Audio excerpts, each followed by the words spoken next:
Hello and good afternoon to everyone. I am Mariam Hassan and it is my privilege to moderate today's online audio organized by Justin. Thank you for joining us on this platform, everyone, Rahul sir. So, let me just Thank begin by extending a very warm welcome to our new interns. Your presence here reflects your passion for media and your potential to shape its future. Congratulations on joining Just Media Foundation, an organization that is dedicated to promoting media literacy and empowering everyone to engage in democratic discussions. We believe media literacy is vital in today's digital age to combat fake news and misinformation. Through our workshops and internships, we train media aspirants like you in media production, fact checking, ethics, and law, equipping you to critically analyze and create impactful content. At Just Media Foundation, we focus on uplifting marginalized communities by building alternative media platforms. Beyond workshops and internships, we host media dialogue sessions that amplify voices from Dalit communities, Muslim perspectives, women, and tribal groups. Our goal is to formulate an inclusive media environment that moves beyond stereotypes, fostering diverse narratives. We strive for a democratic society where every voice, irrespective of the background, shapes our nation's future. Our work aligns with UNESCO's vision for media and information literacy, encouraging critical thinking and active civic engagement. As interns, you play a key role in advancing this mission, and we are excited to see your contributions. It is now my honor to introduce our distinguished guest speaker, Mr. Rahul Kotial, a senior journalist and the founder editor of Paramasa. He has previously worked with News Laundry, Dainik Bhaskar, Scroll-In, and Tehelka.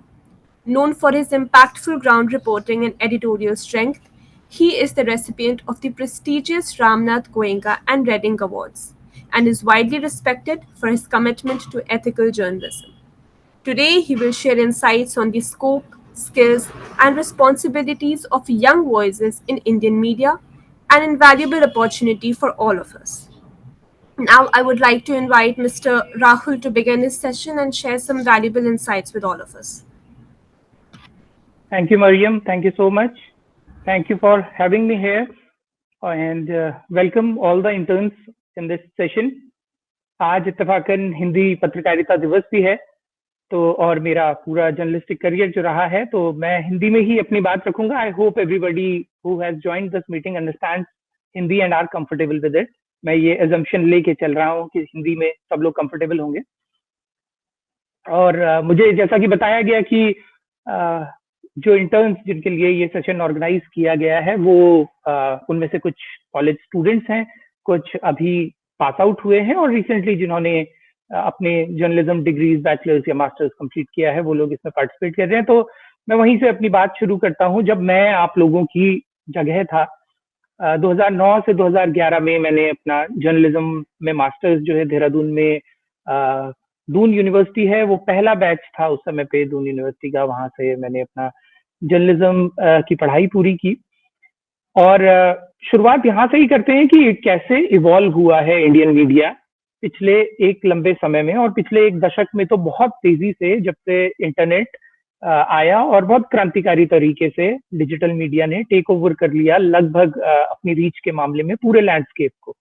लेकिन उससे पहले थोड़ा सा और background समझते हैं कि अगर इंडिपेंडेंस के बाद का लगभग हम ये ग्राफ देखते हैं कि जर्नलिज्म किस तरह से बदला है तो उसमें 90s एक बहुत इंपॉर्टेंट पड़ाव आता है और लेट 90s और अर्ली 2000 जब टीवी जर्नलिज्म ने बहुत तेजी से लैंडस्केप को चेंज किया और उससे कैसे मीडियम से कैसे जर्नलिज्म तक बदल जाता है इसकी एक अंडरस्टैंडिंग हम लोगों को मिलेगी इस पर्सपेक्टिव से अगर हम इस पूरे चेंज को देखते हैं.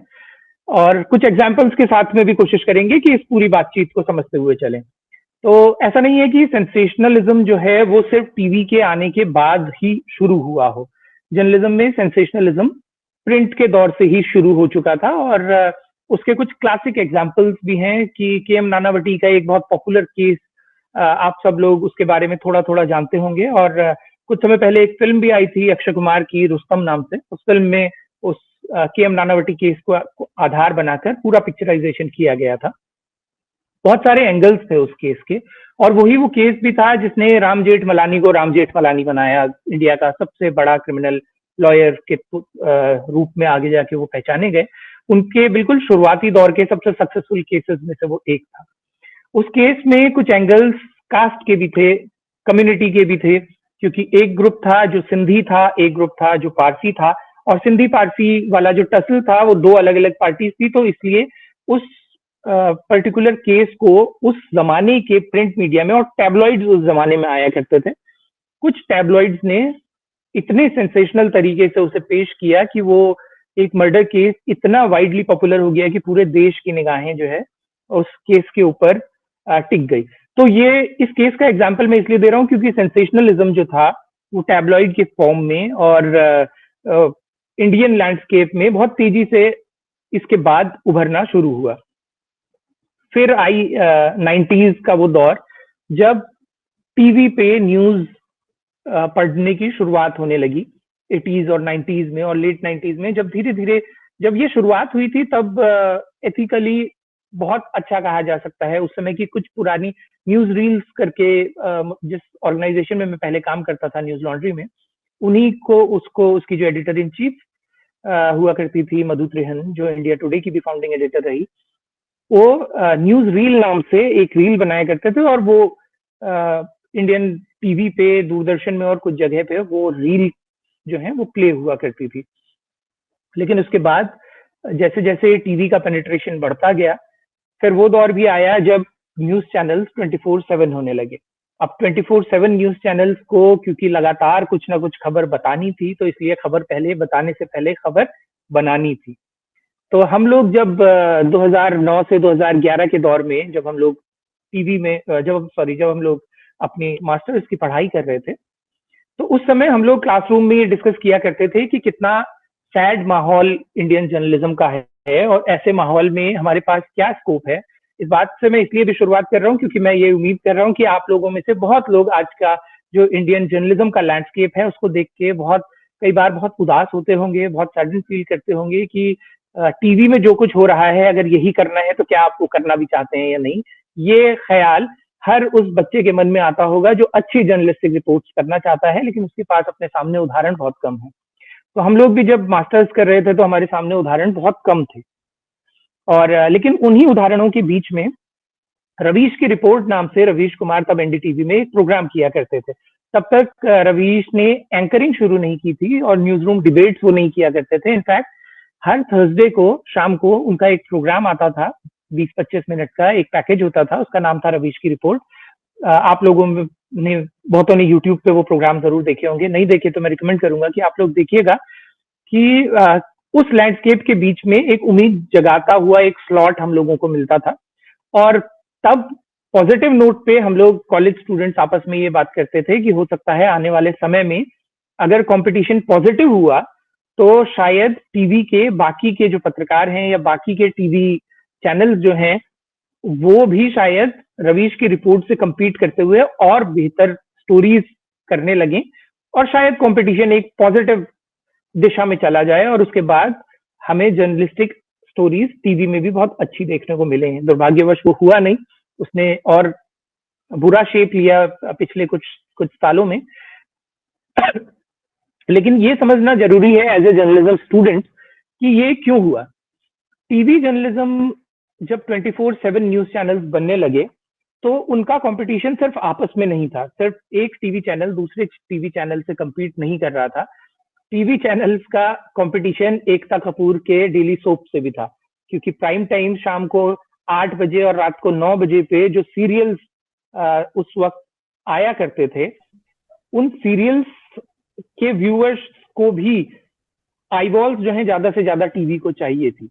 तो कंपटीशन सिर्फ उनसे नहीं था, उनसे भी था जो डेली सोप से भी compete कर पाए, और रात में 8 बजे और 9 बजे के जो स्लॉट्स हैं उसमें किसी भी तरह से आईबॉल्स को ग्रैब करके ज्यादा से ज्यादा ऑडियंस को चैनल पे लाया जा सके। तो उसका एक आसान रास्ता हमारे टीवी चैनल्स ने निकाला, और वो रास्ता था भूत प्रेत की कहानियां बताने वाला, वो रास्ता था सेंसेशनलिज्म बताने वाला। आप करेंगे और आप कुछ और यूट्यूब पे अगर उस समय की स्टोरीज सर्च करेंगे तो आपको मिलेगा कि ऐसी ऐसी स्टोरीज उस समय पे की गई जिनका कोई सिर पैर नहीं था, जो सीधे सीधे से अंधविश्वास को बढ़ावा देती थी, लेकिन वो आई बॉल्स बहुत ग्रैब करती थी। और इंडियन सोसाइटी में जहां पर बहुत ज्यादा रिलीजन इतना इंपॉर्टेंट रोल प्ले करता है कि वो एक तरह से कल्चर का एक बिल्कुल गुथा हुआ हिस्सा है, उस समाज में, वहाँ के ग्रामीण समाज में जब इस तरह की स्टोरीज गई क्या, और ये कोई एग्जैजरेशन नहीं है, आपको ऐसे थंबनेल्स अभी भी मिल जाएंगे हमारे नेशनल चैनल्स के जिनके थंबनेल्स में लिखा था कि क्या एलियन भी पीते हैं गाय का दूध, घर घर में आ चुका है तालिबान, टमाटर में बस रहा है तालिबान। ये लिटरली ये हेडिंग्स होती थी उस समय के न्यूज चैनल के प्राइम टाइम के प्रोग्राम्स की। तो इसने चैनल्स को बहुत मुनाफा तो कमा के दिया, लेकिन जर्नलिज्म को बहुत बड़ा नुकसान किया। और उन टीवी चैनल्स की रेपुटेशन भले ही धीरे धीरे एक जागरूक ऑडियंस के तौर पे जो लोग मीडिया को कंज्यूम करते थे उनकी नजर में खराब होती गई, लेकिन एक बड़े लार्ज मासेस की आईबॉल्स उनको मिलती रही और बहुत बड़ा मुनाफा वो लोग उससे कमाते रहे। हम लोग स्टूडेंट थे तो उम्मीद करते थे शायद ये लैंडस्केप बदलेगा और पॉजिटिव स्टोरीज आएंगी, लेकिन दुर्भाग्यवश वो नहीं हुआ। और पिछले लगभग 12-13 सालों में एक दूसरा ट्रेंड हमको देखने को मिला। वो ट्रेंड ये था कि वो भूत प्रेत पिशाच वाली स्टोरीज, अंधविश्वास वाली स्टोरीज तो कुछ कम हुई, लेकिन उनकी जगह ले ली कम्युनल स्टोरीज ने, जहाँ पे कम्युनल डिवाइड को लगातार बढ़ाते जाना, लगातार हिंदू मुस्लिम के डिबेट में किसी भी इशू को उलझाते जाना, और इस तरह का मॉडल खड़ा करना कि दोनों तरफ के एक हिंदू प्रीस्ट को बुला लेना, एक मुस्लिम मौलवी को बुला लेना, और वो प्रीस्ट और वो मौलवी भी ऐसे होते थे जो किसी जो व्याख्या भी अपने अपने धर्मों की बहुत अच्छे से नहीं करते थे, लेकिन आपस में तू तड़ाक और लड़ाई झगड़ा और इस तरह की चीजें करके और ज्यादा सेंसेशनल बना दिया जाता था।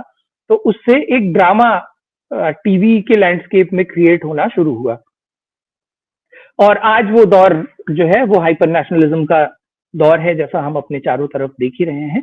लेकिन इस सब के बीच में, मैं ये इसलिए बता रहा हूँ कि इस सब के बीच में जब से डिजिटल मीडिया आया, उसमें कई सारे ऐसे प्लेटफॉर्म्स के खुलने की जगह ओपन होती रही, जिसमें बहुत यंग बच्चे, बहुत अच्छे जर्नलिस्ट जिन्होंने सिर्फ 1-2 साल का जिनको अनुभव रहा हो, और कई तो ऐसे जिन्होंने अपने कॉलेज में रहते हुए ही जर्नलिस्टिक स्टोरीज करना शुरू किया, और उनको प्लेटफॉर्म जो डिजिटल डेमोक्रेटाइजेशन हुआ है पिछले कुछ समय में, उससे एक बहुत बड़ा अपॉर्चुनिटी जो है यंग जर्नलिस्ट के सामने खुल गई।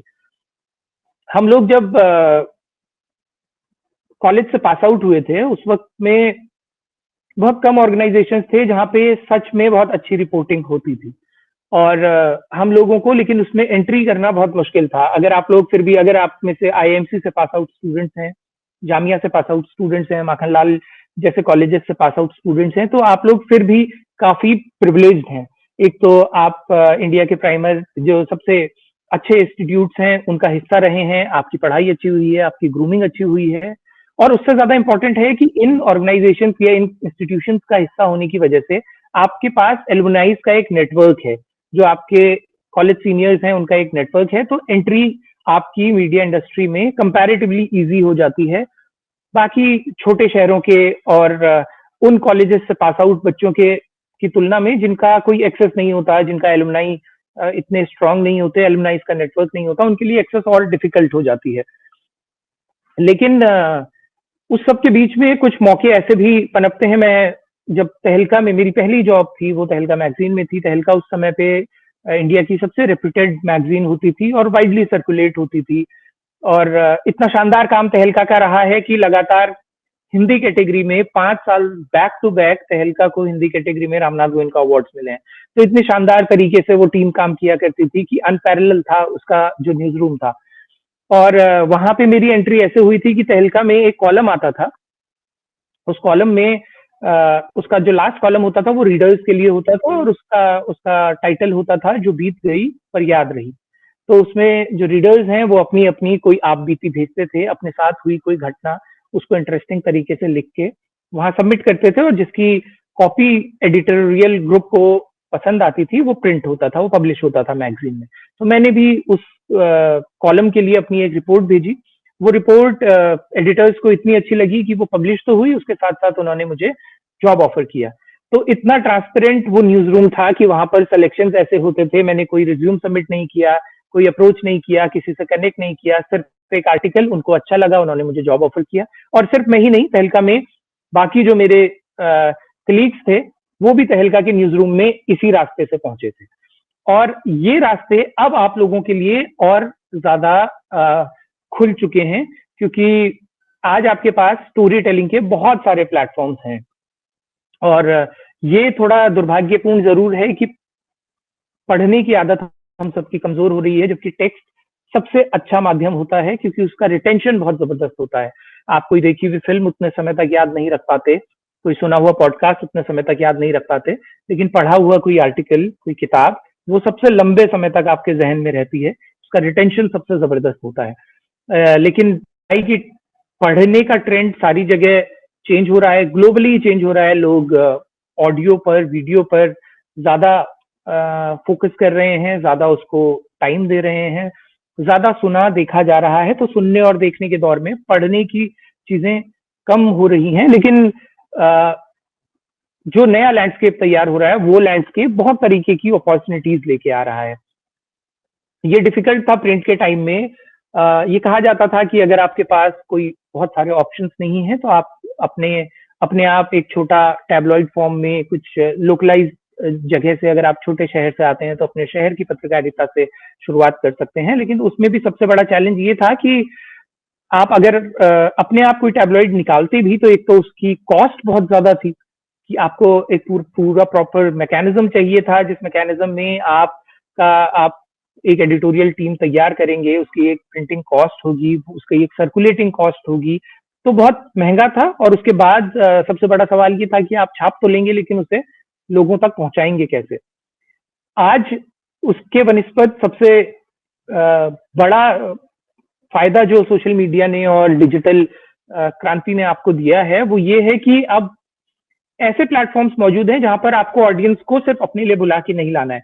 मसलन यूट्यूब, इंस्टाग्राम, फेसबुक, यहाँ पे ऑडियंस ऑलरेडी है, ऑलरेडी ऑडियंस मौजूद है। एक ऐसा प्लेटफॉर्म है जहाँ पे लोग ऑलरेडी मौजूद हैं और आपको बस उन लोगों तक अपनी बात को बहुत प्रभावी तरीके से पहुंचाना है।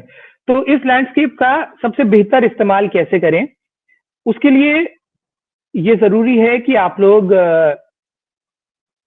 अभी से जिस भी जगह पे हैं उस जगह पे स्टोरी टेलिंग जो है उसकी शुरुआत करें। Story telling is the key.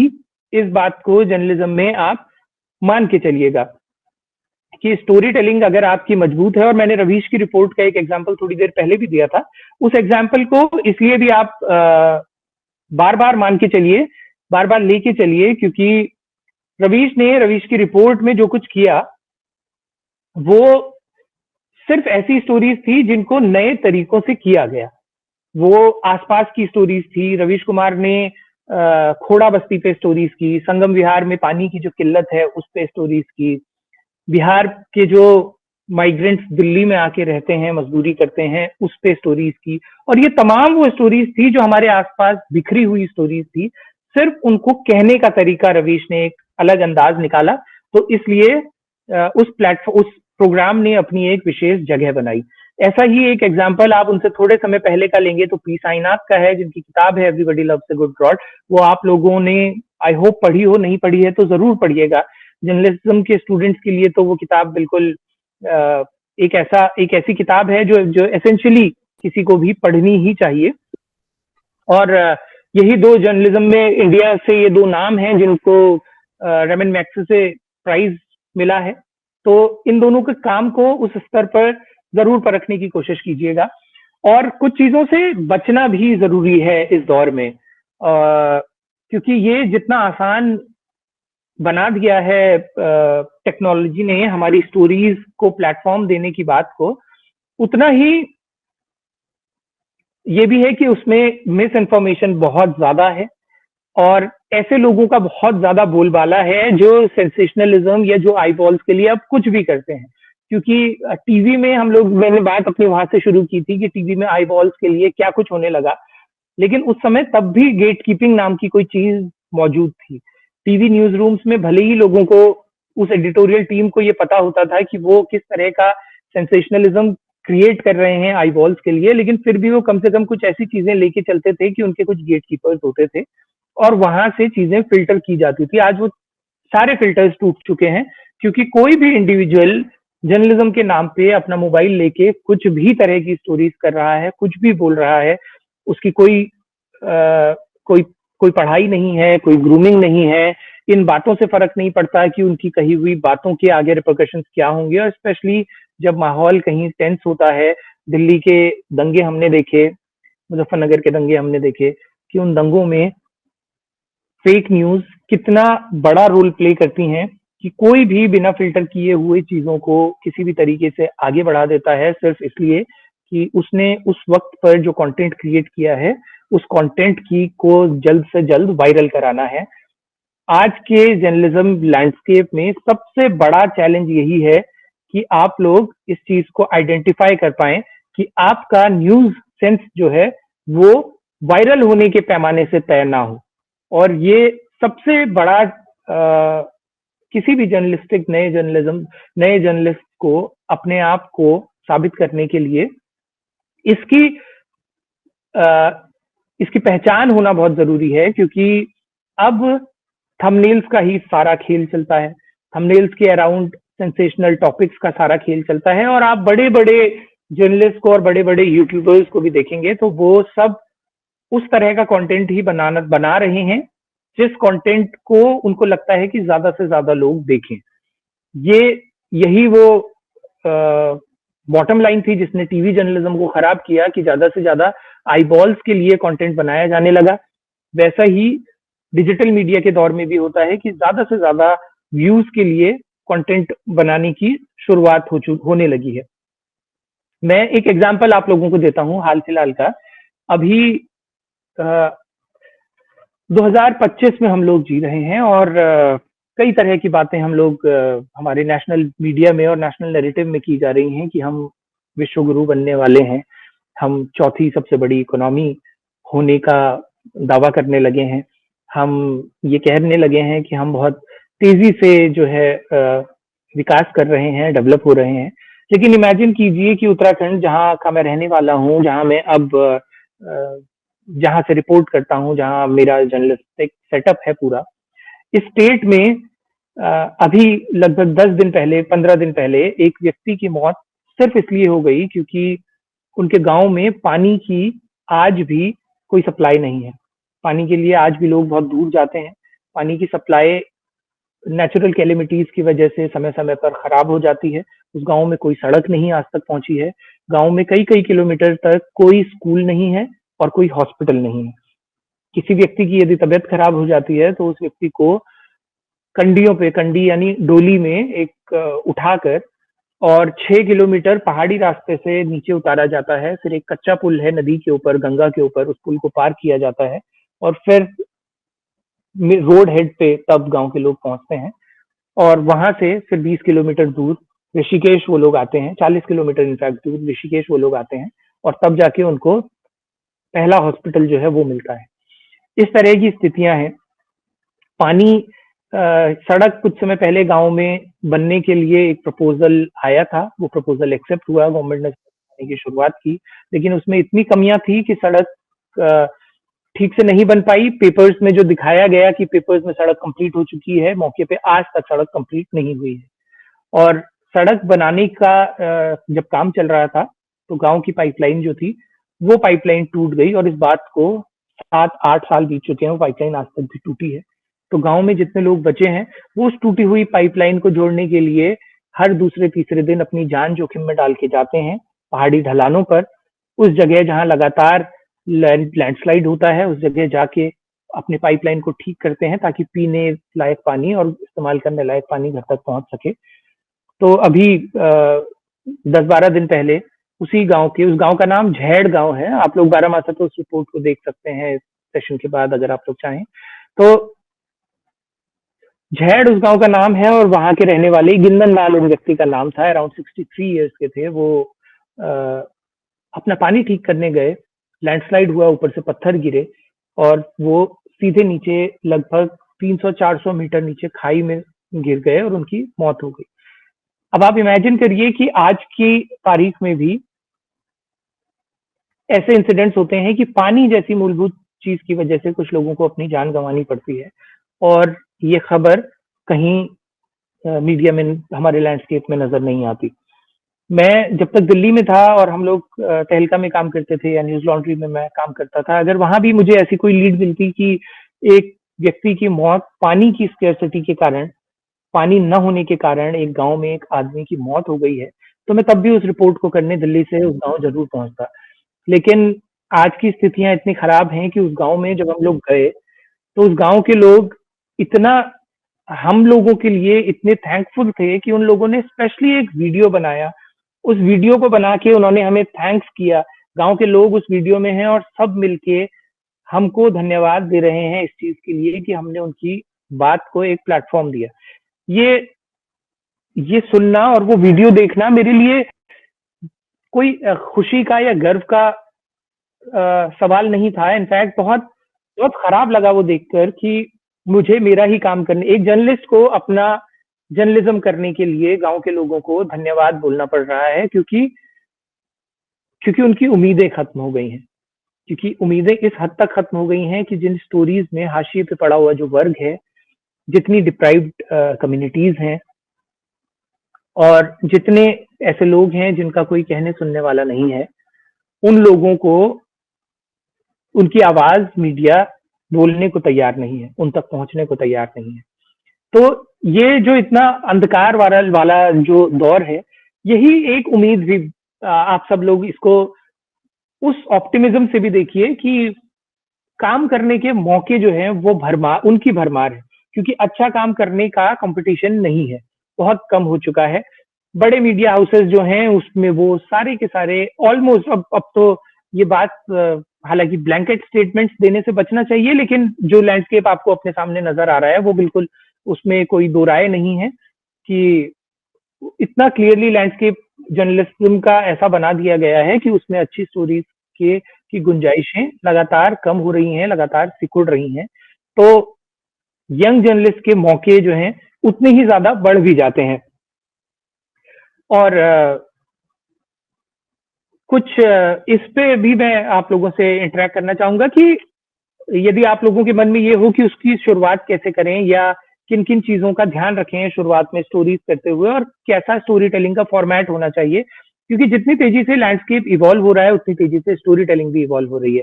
अब आप उसमें कई लोगों को देखेंगे जो व्लॉगिंग करते हैं, लेकिन उनकी व्लॉगिंग में भी बहुत शानदार जर्नलिस्टिक रिपोर्ट्स निकलने की गुंजाइश होती है। समदीश एक बड़ा नाम है आज यूट्यूब की दुनिया में, और समदीश का प्राइमरली काम जो है वो जर्नलिज्म का काम नहीं है। समदीश इंटरव्यूज करते हैं, फन नोट पे इंटरव्यूज करते हैं, लेकिन उनकी कई जगह की जो ब्लॉग्स हैं या रिपोर्ट्स हैं वो किसी बहुत शानदार जर्नलिस्टिक रिपोर्ट से भी अच्छी रिपोर्ट्स हैं।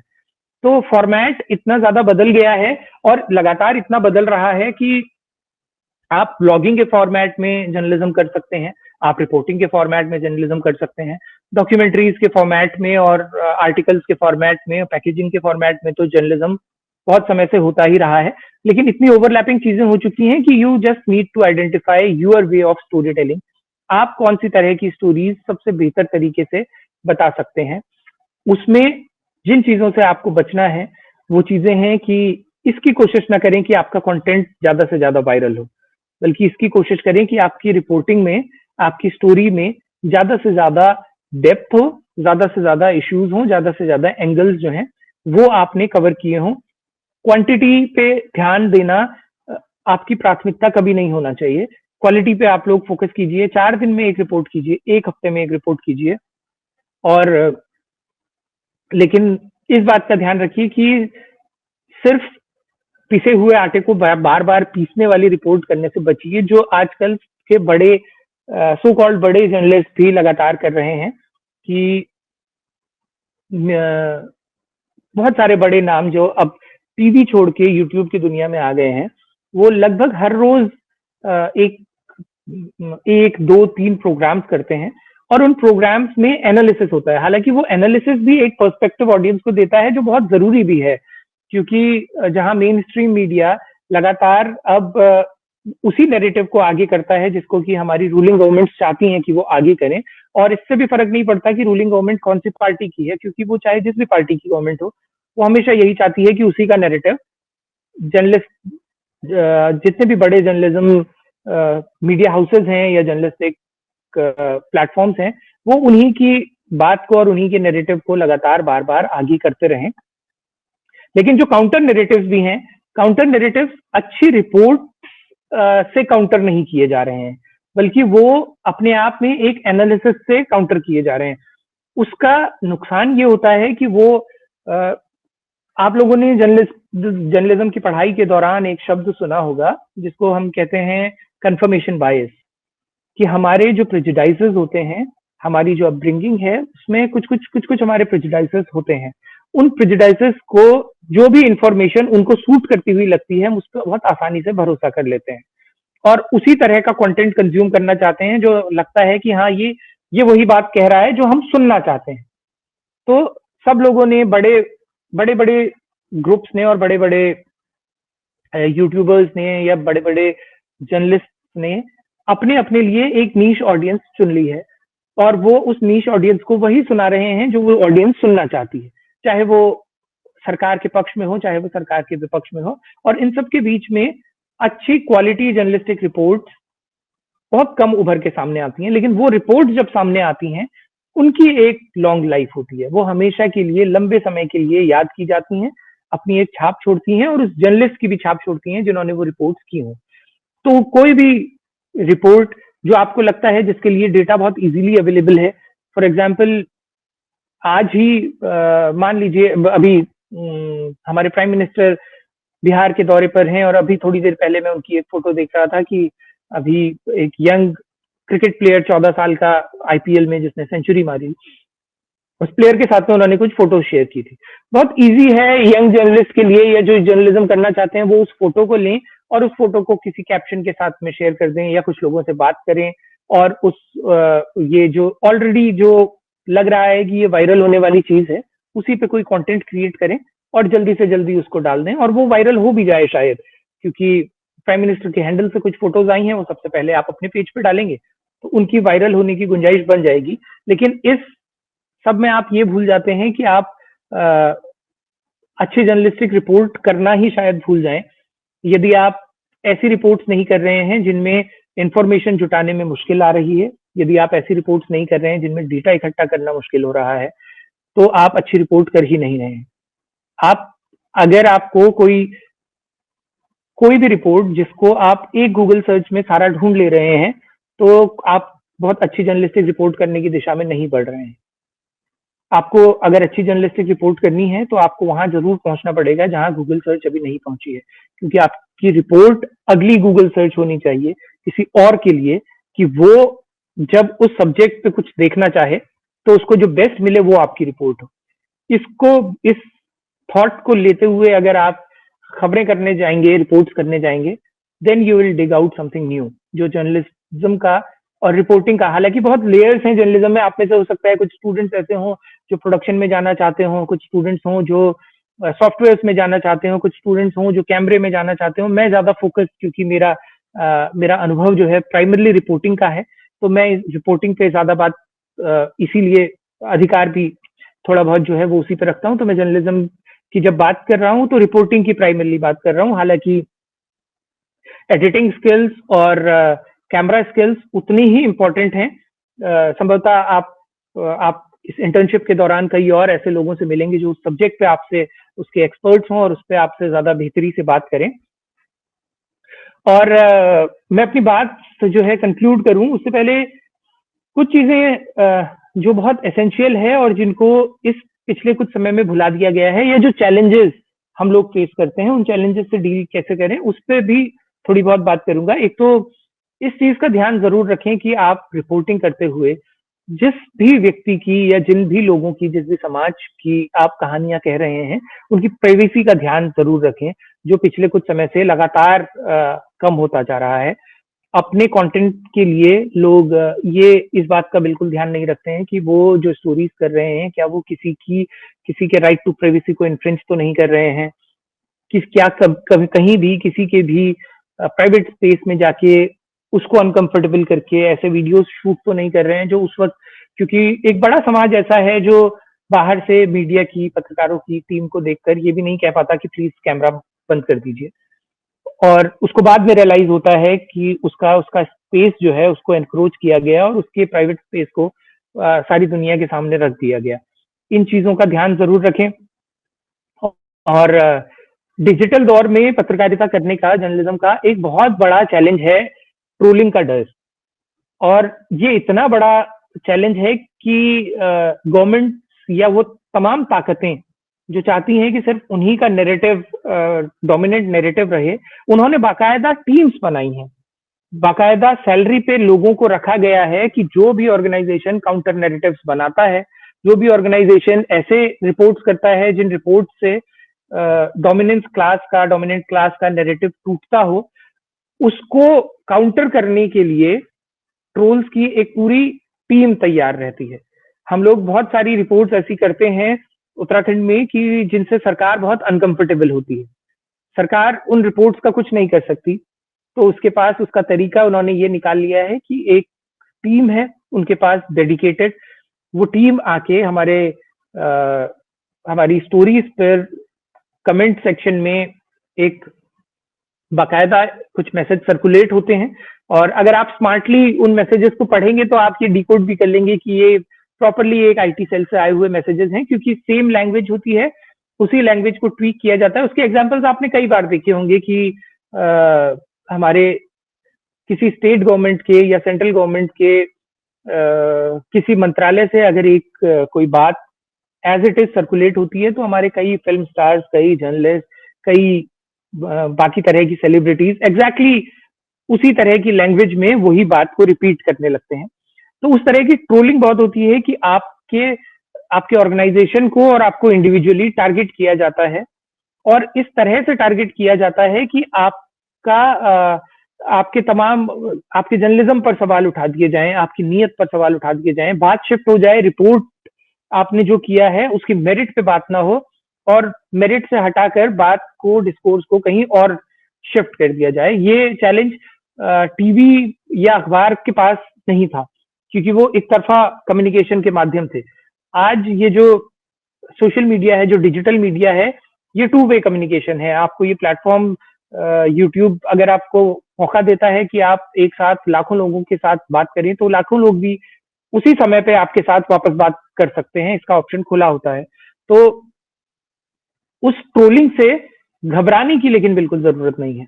और जो एग्जाम्पल मैंने आपको थोड़ी देर पहले दिया था कि नैरेटिव्स को तोड़ने के लिए नैरेटिव्स आ सकते हैं। यदि आप रोज सिर्फ एनालिसिस ही कर रहे हैं, एक पर्टिकुलर साइड पे एनालिसिस कर रहे हैं कि सरकार ये ठीक नहीं कर रही है, या इस साइड पे कर रहे हैं कि सरकार सब कुछ ठीक कर रही है, तो ये सिर्फ एक नैरेटिव है। रिपोर्ट्स का असर दूर तक इसलिए जाता है, गहरा इसलिए होता है, क्योंकि रिपोर्ट फैक्ट्स पे बात करती है और फैक्ट्स को नकारना बहुत मुश्किल होता है। तो किसी भी जर्नलिस्टिक रिपोर्ट के लिए ये जरूरी है कि आप ग्राउंड पर ज्यादा से ज्यादा जाएं और फैक्ट्स को लोगों से जैसा नजर आता है वैसा प्रस्तुत करने की कोशिश करें। उसका काउंटर करना किसी के लिए भी बहुत मुश्किल हो जाता है। इसीलिए सरकारें उन लोगों से कभी नहीं घबराती जो लोग सिर्फ अपने स्टूडियो में बैठ के एक तरह का काउंटर नैरेटिव देते हैं। सरकार सबसे ज्यादा घबराती हैं उन लोगों से जो फील्ड पर जाकर खोद कर फैक्ट्स इकट्ठा करके और रिपोर्ट्स बनाते हैं। उन लोगों का जो डर है, वो डर आपको एक असल जर्नलिस्ट बनाता है। और कंक्लूड करने से पहले थोड़ा सा चर्चा इस पे भी कि मीडियम जो शिफ्ट हुआ है उसमें कई तरह की क्रिएटिव स्किल्स और क्रिएटिव माध्यम भी निकल पड़े हैं। जैसे पहले के समय में अखबारों के दौर में कार्टून की अपनी एक जगह होती थी और बहुत मारक माध्यम होता था। सरकाज़्म जो कार्टून्स के फॉर्म में निकल के आता था, उसका बहुत गहरा असर होता था। उसी तरह की चीजें अब मीम और इस तरह की चीजों ने ले ली हैं। इनको पॉजिटिवली जर्नलिस्टिक वे में भी बहुत इफेक्टिवली इस्तेमाल किया जा सकता है, क्योंकि ये सिर्फ हम लोग देखते हैं कि सिर्फ हंसी मजाक के लिए, या जो इस तरह के पेजेस हैं जो सॉफ्ट कंटेंट बनाते हैं, लाइटर नोट पे कंटेंट्स बनाते हैं, या जो सिर्फ जोक्स शेयर कर रहे हैं, वो लोग इस मीडियम का इस्तेमाल खूब करते हैं। लेकिन इसमें अभी बहुत गुंजाइश है कि अच्छे मीम्स सरकाज़्म के तौर पर यूज किए जाएं जैसे कभी कार्टून्स हुआ करते थे। और यदि आप लोगों में वो टैलेंट है तो उसको ग्रूम जरूर कीजिएगा, क्योंकि उसका आगे बहुत स्कोप है। और एआई के आने के बाद बहुत सारी चीजें बदली भी हैं, तो ये भी बहुत इंपॉर्टेंट है कि हम अब उस जगह नहीं रह गए हैं जहाँ पे एआई को इग्नोर किया जा सके। अब का जो आने वाला जो मीडिया लैंडस्केप होने जा रहा है, उसको एआई बहुत बहुत ज्यादा हद तक चेंज करने जा रहा है। वो सारे काम, वो सारी इंफॉर्मेशन जो ऑलरेडी किसी ना किसी फॉर्मेट में इंटरनेट की दुनिया पे मौजूद हैं, उसी को ट्वीक करके या उसी को रीशेप करके कुछ भी कर देना अब बहुत डिफिकल्ट होने जा रहा है। और ये सारे काम क्योंकि एआई सबसे बेहतर कर देगा और सबसे जल्दी कर लेगा, तो किसी भी इस तरह की रिपोर्ट को जो ऑलरेडी पब्लिक डोमेन में है और जिसके भरोसे बहुत सारे मीडिया हाउसेस चल रहे हैं, स्टेट में तो स्पेशली, मैं जहां उत्तराखंड की अगर बात करूं तो यहाँ पे हजारों की संख्या में जर्नलिस्टिक हाउसेस हैं, और वो सब एक ही इंफॉर्मेशन को 2 तरीकों से 3 तरीकों से आपको 100 अलग अलग प्लेटफॉर्म्स पे एक ही खबर एक ही तरीके से लिखी हुई मिल जाएगी। और उन सबसे बेहतर खबरें अब एआई विद इन 5 सेकेंड्स लिखना जानता है।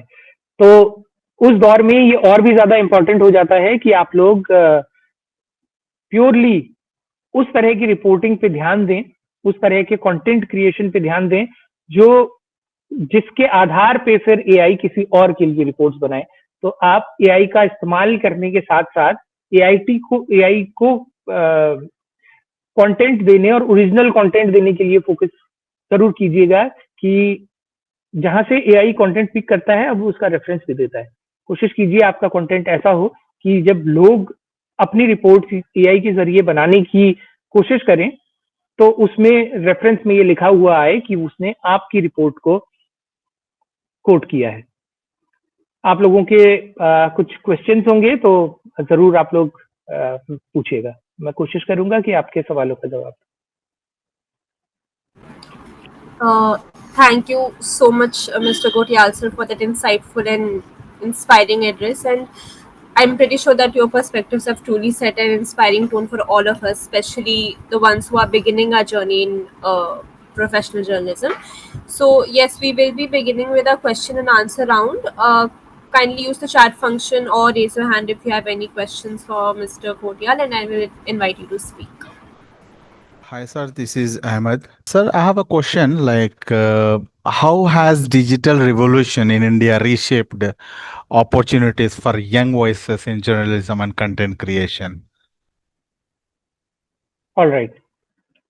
I think I have already talked about it a bit, that how this landscape has changed very drastically. There are multiple opportunities now जो शायद हमारे समय पे उतनी नहीं थी। जैसा जहां से मैंने I started with my personal experience that how I got entry into the Indian media. उस समय पे इतने प्लेटफॉर्म्स नहीं थे जिन प्लेटफॉर्म्स का इस्तेमाल करते हुए हम लोग अपनी स्टोरीज पिच भी कर सकते थे। बहुत लिमिटेड तरीके थे, लेकिन अब यंग जर्नलिस्ट के पास बहुत सारे मौके हैं और बहुत सारे यंग जर्नलिस्ट ऐसे हैं भी जो उन प्लेटफॉर्म्स का इस्तेमाल कर रहे हैं और वो किसी बहुत बड़े बड़े मीडिया हाउसेस से ज्यादा अच्छी अपॉर्चुनिटी उन लोगों के पास है, व्यूअरशिप उन लोगों के पास है, लोग उनको ज्यादा ट्रस्ट भी करते हैं। बहुत यंग, बहुत सारे नाम इंडियन जर्नलिज्म में अब ऐसे हैं कि जिन्होंने इसका बेहतर इस्तेमाल किया है। और यहाँ पे बहुत इंपॉर्टेंट ये भी है, ये जानना भी है कि पहले एक चैलेंज ये भी होता था कि आपको किसी भी तरह का जो डिजिटली जो ये प्लेटफॉर्म्स ग्रो कर रहे हैं, उनसे पहले वाला जो लैंडस्केप था उसमें आप किसी अपना मीडिया हाउस या अपना प्लेटफॉर्म शुरू करने के लिए आपको एक बड़े कैपिटल की जरूरत होती थी। आज एक तो वो जरूरत खत्म हो गई है, आपको एक सिंपली एक यूट्यूब चैनल बनाना है या किसी और सोशल मीडिया प्लेटफॉर्म पे आपको अपना एक प्लेटफॉर्म आपको रेडी मिलता है और उस प्लेटफॉर्म पे लेके आने के लिए ऑडियंस भी ऑलरेडी उसी प्लेटफॉर्म पे मौजूद है। तो बहुत बहुत हेल्प वो प्लेटफॉर्म खुद से भी करता है, अगर आपका कंटेंट अच्छा है तो उसको ज्यादा से ज्यादा लोगों तक पहुंचाने के लिए। उसके साथ एक अच्छी बात ये भी है कि ग्लोबली जो मार्केट है वो भी शिफ्ट हो रहा है डिजिटल की तरफ। ऑलमोस्ट 50% इंडियन मार्केट की भी बात करें तो ऑलमोस्ट 50% एड्स जो हैं ओवरऑल सिर्फ डिजिटल पे शिफ्ट हो चुके हैं और बाकी के 50% में अखबार है, टीवी है, होर्डिंग्स हैं और तमाम एड के जितने भी अलग अलग तरीके होते हैं वो एक तरफ और डिजिटल मार्केट एक तरफ। तो कोलैबोरेशन के बहुत सारी अपॉर्चुनिटीज हैं। कोई भी यंग जर्नलिस्ट जो कि अपना प्लेटफॉर्म तैयार करते हैं, और मेरी तो सभी को ये सुझाव होगा कि आप अगर आपके पास गुंजाइश है और आप कहानियां कहना चाहते हैं तो जरूर अपने अपने प्लेटफॉर्म्स तैयार करने की कोशिश जरूर करें, या एज ए टीम एक कलेक्टिवली एक प्लेटफॉर्म तैयार करने की कोशिश जरूर करें। और क्योंकि अब मार्केट अपॉर्चुनिटीज भी बहुत हैं, क्योंकि सस्टेनेबिलिटी एक इम्पॉर्टेंट फैक्टर रहा है, उस पर हम आज बात नहीं कर पाए, कभी और संभवतः बात करेंगे या कोई और गेस्ट से आप जरूर बात कीजिएगा और कोशिश कीजिएगा उन लोगों को इनवाइट करने की जिन लोगों ने अपने मीडिया हाउसेस खड़ी किए हैं कि financial model of journalism in India, इस पे कभी आप अलग से जरूर बात कीजिएगा, क्योंकि फाइनेंशियल मॉडल पर जब तक बात नहीं होती तब तक हम ये नहीं समझ सकते कि जिस तरह का कंटेंट बनाया जा रहा है वो क्यों बनाया जा रहा है। आज भी रेवेन्यू के लिए जर्नलिस्टिक हाउसेस जो हैं वो बड़े हद तक गवर्नमेंट एड्स पे डिपेंडेंट होते हैं, बड़े कॉर्पोरेट एड्स पे डिपेंडेंट होते हैं, इसलिए एक पर्टिकुलर तरह का कंटेंट ही आपको मिलता है। जो कंटेंट उनको खुश करता है वो उसी को स्पॉन्सर करेंगे या उसी को फंड करेंगे। तो उन सब के बीच में लेकिन अब सोशल मीडिया ने, डिजिटल प्लेटफॉर्म्स ने वो स्कोप जरूर दिया है कि आप कम बजट में अच्छा प्लेटफॉर्म तैयार कर सकते हैं, और एक बार आपका प्लेटफॉर्म लोगों के बीच अगर अपनी क्रेडिबिलिटी बनाता है तो मार्केट में बहुत सारे चीजें हैं जो उसे सपोर्ट करेंगी। बहुत अच्छे जर्नलिस्टिक रिपोर्ट को बहुत सारे कोलैबोरेटर्स, बहुत सारे स्पॉन्सर्स, बहुत सारे एडवर्टाइजर्स अब सपोर्ट कर रहे हैं। तो इसने भी एक बड़ी अपॉर्चुनिटी जो है वो खोल दी है कि एज ए करियर भी, क्योंकि ये बात कहने सुनने में बहुत अच्छी लगती है कि जर्नलिज्म जो है वो प्योरली एक्टिविज्म है, लेकिन हम सभी जानते हैं कि हम एज ए प्रोफेशन अगर जर्नलिज्म को परस्यू करते हैं तो हम लोगों को बिल्कुल ये अधिकार होना चाहिए कि एक अच्छा इंजीनियर अपने इंजीनियरिंग स्किल्स से अगर अच्छा कमा सकता है, एक अच्छा डॉक्टर अगर अच्छा कमा रहा है, तो एक अच्छा जर्नलिस्ट भी अपनी जर्नलिस्टिक स्किल्स से डिजर्व करता है कि उसको वो सारी सुविधाएं और वो एक अच्छी सस्टेनेबल मॉडल पे काम करते हुए मिले, कि वो जो कर रहा है उसका मोटिवेशन उसका लगातार बना रहे। Yes. Thank you, sir.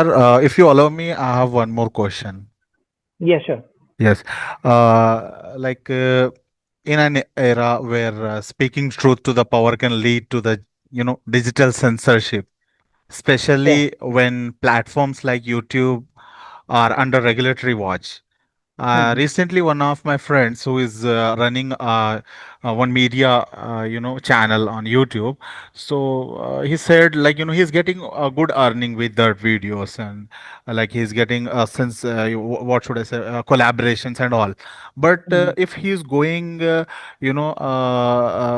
against the government's narrative, then that videos are brought down from the YouTube, and he's getting some challenges over it. So how to overcome with that kind of challenges?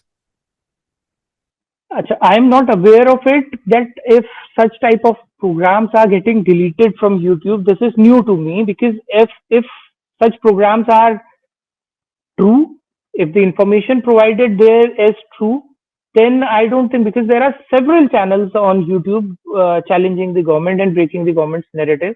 In fact, we at Baramasa are doing the same thing. There are several reports, although we get pressurized in different ways.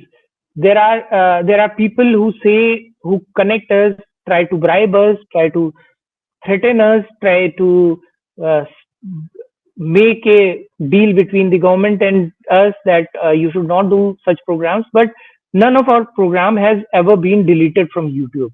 So I don't know what might be the specific reason of your friends' programs getting deleted from YouTube, and I'm sure there might be some legal issues involved in it, because there have been several programs. You might have seen some of the very popular YouTubers who did programs against some of the very, very famous Godwins of India, Babas of India, and there were some legal issues involved, but the matter went to the court, and either the court has asked the YouTuber on some very valid grounds that this is not yet decided, or this allegation is completely out of way. That might be the reason that court have asked them to take down any video from YouTube. But at least we can say that for the time being there is no direct threat that any program against the government will be brought down from the YouTube. I am personally not aware of it. What you are saying might be a personal experience of your friend, but what I believe is that there might have been some or the other legal issue involved in it if YouTube has put the program down. Thank you so much, Syed Ahmed Ali. If anyone has any other question for sir. Hello Rahul sir. Hello ji sir, मेरा सवाल ये है कि जी आजकल के वक्त में सरकार विरोधी रिपोर्टिंग करने की वजह से सरकारें भी काफी तेज हुई हैं उनके खिलाफ, जो भी नैरेटिव बिल्ड किया जाता है उन लोगों के खिलाफ। तो न्यू कमर से, खासतौर से जेनजी के लोग या अपने इमोशंस में भी काफी उभरे हैं। वो सोशल मीडिया पे कैसे रहे, मतलब किस तरह से रिएक्ट करे या किस तरह की रिपोर्टिंग कि वो किसी कानूनी या उस शिकंजे में ना फंसे, किसी विवाद में ना फंसे, इस पर आप क्या सलाह देना चाहेंगे उन्हें? ये अच्छा क्वेश्चन है हुमा कि मैंने थोड़ा सा इस बारे में जिक्र भी किया था कि ये एक चैलेंज है। देखिए दो तरह से, जैसे मैंने, अगर आपने पूरा सुना होगा ये सेशन, तो मैंने उस पर बात की थी कि कैसे गवर्नमेंट एजेंसीज जो हैं वो मल्टीपल तरीकों से उन लोगों को टारगेट करती हैं जो लोग गवर्नमेंट के नैरेटिव के अगेंस्ट किसी भी तरह का काम कर रहे हैं या स्टोरीज कर रहे हैं। उसमें एक तरीका तो यही होता है कि सबसे पहले और सबसे आसान तरीका सरकार के पास ये होता है कि उन लोगों का जो आईटी सेल है, उस आईटी सेल में बैठे हुए लोग आपको टारगेट करना शुरू करते हैं। तो उसके लिए मैंने जैसे पहले भी बताया कि सरकारें घबराती सबसे ज्यादा उनसे हैं जिनकी रिपोर्ट्स मजबूत होती हैं, रिपोर्ट्स के आधार मजबूत होते हैं। तो अगर आप सिर्फ एक पर्सपेक्टिव बता रहे हैं, मान लीजिए कि गवर्नमेंट ने, जैसे फॉर एग्जांपल अभी उत्तराखंड पहला ऐसा स्टेट बना जहां पर यूनिफॉर्म सिविल कोड लागू किया गया। अब यूनिफॉर्म सिविल कोड के पक्ष में और इसके विपक्ष में कई तरह की बातें हो सकती हैं। अगर आप इस टॉपिक पे कोई भी प्रोग्राम करना चाहते हैं और आपके पास एज ए जर्नलिस्ट आपके पास सबसे अच्छे तरीके क्या हैं? अगर आप बहुत सीनियर जर्नलिस्ट हैं तो आप अपनी ओपिनियन रख सकते हैं, क्योंकि वो ओपिनियन तब मैटर करेगी, लोग आपकी ओपिनियन सुनना चाहेंगे। लेकिन अगर आप एक यंग जर्नलिस्ट हैं तो ओपिनियन रखने से बचने की कोशिश जरूर कीजिएगा। हालांकि उससे तो सीनियर जर्नलिस्ट को भी बचना चाहिए, क्योंकि ओपिनियन आपको एक्सपर्ट से लेनी चाहिए। तो आपका कोशिश ये होनी चाहिए कि आप किसी लीगल एक्सपर्ट के पास जाएं और यूसीसी की क्या मेरिट्स हैं और क्या डीमेरिट्स हैं, आप उनको इंटरव्यू कीजिए। लेकिन उसमें भी अब चैलेंज ये हो गया है कि यहाँ पर एक्सपर्ट्स भी डिवाइड हो चुके हैं, प्रो गवर्नमेंट एक्सपर्ट्स और एंटी गवर्नमेंट एक्सपर्ट्स में। तो कुछ पर्टिकुलर चैनल्स हैं जो सिर्फ उन्हीं एक्सपर्ट से बात करेंगे जो सिर्फ मेरिट ही बोलेगा, और कुछ उनसे बात करेंगे जो सिर्फ डीमेरिट पे ही बात करेंगे। तो आपको आइडेंटिफाई करना होगा कुछ ऐसे लोगों को, ये सेंस डेवलप करना होगा। और जो लीगल रिपरकशन से आपने बचने की बात की, उसके लिए एकमात्र थंब रूल है कि आपके फैक्ट्स गलत नहीं होने चाहिए। अगर आपके फैक्ट्स सही हैं, आपने सही चीजों को सही पर्सपेक्टिव में बताया है, तो कोई भी सरकार आपका सीधे सीधे कुछ नहीं कर सकती। वो आपको डराने, धमकाने, इन तरह प्रलोभन देने, ग्रीड देने, ब्राइब देने, इन तरह की कोशिशें करेंगी। और वही एक कारण भी है कि अब ये बहुत डिफिकल्ट हो गया है लोगों को ये समझाना भी कि एक जर्नलिस्ट का काम क्या होता है। एक जर्नलिस्ट को तो कायदे से एक परमानेंट अपोजिशन की भूमिका में होना चाहिए, चाहे सरकारें चाहे किसी भी पार्टी की आए। जर्नलिस्ट का रोल यही है कि वो उन खबरों को सामने लेकर के आए जो सरकार चाहती है कि कभी सामने ना आए। तो इसलिए उसका रोल तो हमेशा से अपोजिशन का रोल होना चाहिए।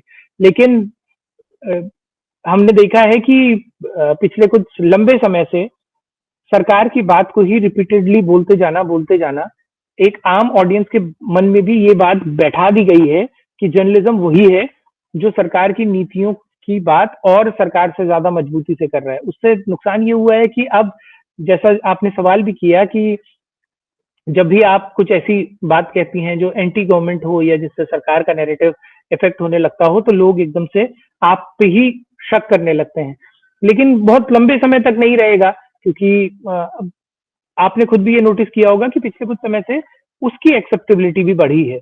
आपने देखा होगा कि अगर कुणाल कामरा वाला इंसिडेंट आपने कुछ समय पहले देखा होगा कि पूरा उनकी एक स्टैंड अप एक्ट की वजह से वेंडलाइज कर दिया गया उस पूरी जगह को, लेकिन एक बहुत बड़ा ग्रुप था जो उनके उनके समर्थन में आया, उनको उनके सपोर्ट में आया और उसको कुणाल कामरा को सपोर्ट भी किया गया। तो वो सपोर्ट भी लगातार मिलता है।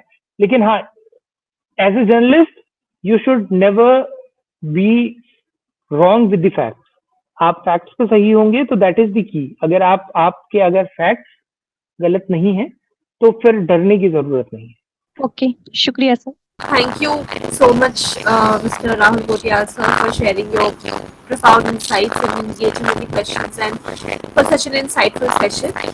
And further, on behalf of Just Media Organization, I extend our deepest gratitude for the interns and audience today. Thank you so much for attending, and we wish you all an enriching experience with Just Media Foundation. Have a wonderful day, all of you. Thank you so much, sir. Thank you.